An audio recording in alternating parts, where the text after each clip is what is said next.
एही भली battery market रु नबाकू पड़िबो 9टा बैटरी। एमिति गोटे 20 एम्पियर बीएमएस ठीक एहीपरि भाबे तीन टा बैटरी ग्लू गन साहाय्य रे जोड़ी देबा।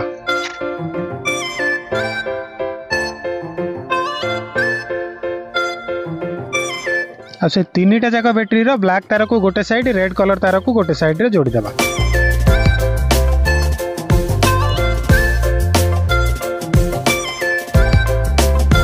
तीनटा जाक बैटरी रो पॉजिटिव को गोटे कर देबा नेगेटिव को गोटे कर देबा। ठीक एहीपरि भाबे तीनटा बैटरी बने देबा। तापर से तीनटा जाक बैटरी को सीरीज रे कनेक्शन कर देबा। पॉजिटिव रु नेगेटिव नेगेटिव रु पॉजिटिव ठीक एहीपरि भाबे सीरीज कनेक्शन हेइथाय। बीएमएस रो कनेक्शन वीडियो को पॉज करके देखि परिबे ए डायग्राम। बीएमएस रे 0 वोल्ट लिखा हितबा जगह रे बैटरी रो नेगेटिव कनेक्शन, 4.2 वोल्ट लिखा हितबा जगह रे फर्स्ट सीरीज रो कनेक्शन, 8.4 वोल्ट लिखा हितबा जगह रे सेकंड सीरीज रो कनेक्शन, 12.6 वोल्ट लिखा हितबा जगह रे बैटरी रो पॉजिटिव कनेक्शन। बहुत सिंपल कनेक्शन ठीक एहीपरि भाबे कर देबे। सेलो टेप साहाय्य रे ठीक एहीपरि भाबे सब बैटरी को जोड़ी देबा। एही बैटरी को बहुत प्रोजेक्ट रे यूज करा जिवो। चैनल को सब्सक्राइब कर दियंतु।